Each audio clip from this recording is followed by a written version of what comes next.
So with the new BBC Symphony Orchestra Discover range out, I thought I'd have a quick go back to something I've written in the Pro edition and just see how it turns out if I load it up in Discover. So I've got this previous piece that I wrote all in Pro edition, and I'm just going to try and switch over, see what it sounds like if I play it in the Discover range.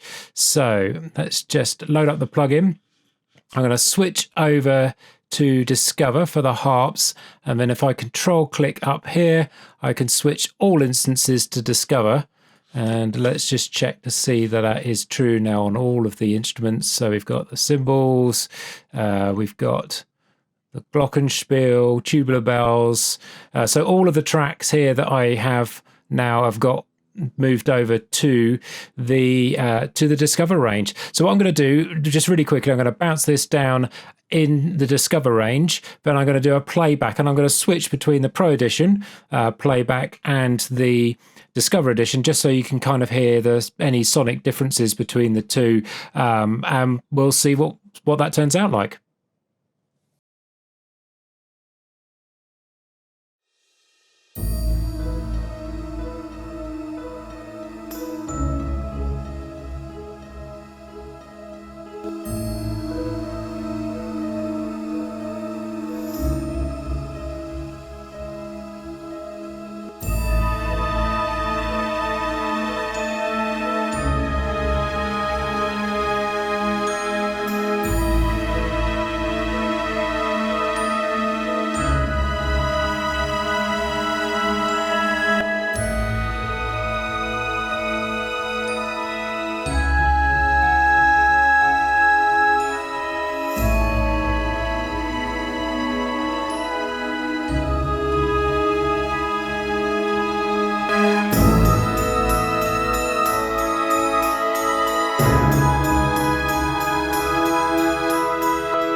So I think that really shows how compatible these two libraries are. There's some very interesting stuff going on that I was using in the Pro, like cymbal swells, triangles. There's a few things that are not exactly there.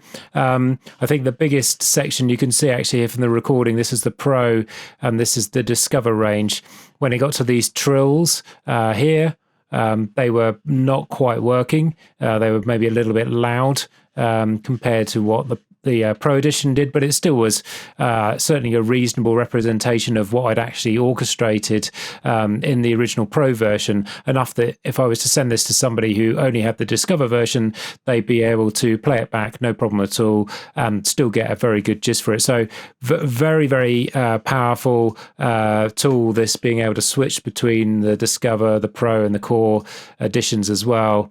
And I say that trick of just right-clicking this and switching everything back to Pro, and now I'm back working in the Pro edition for everything. I think that's amazing.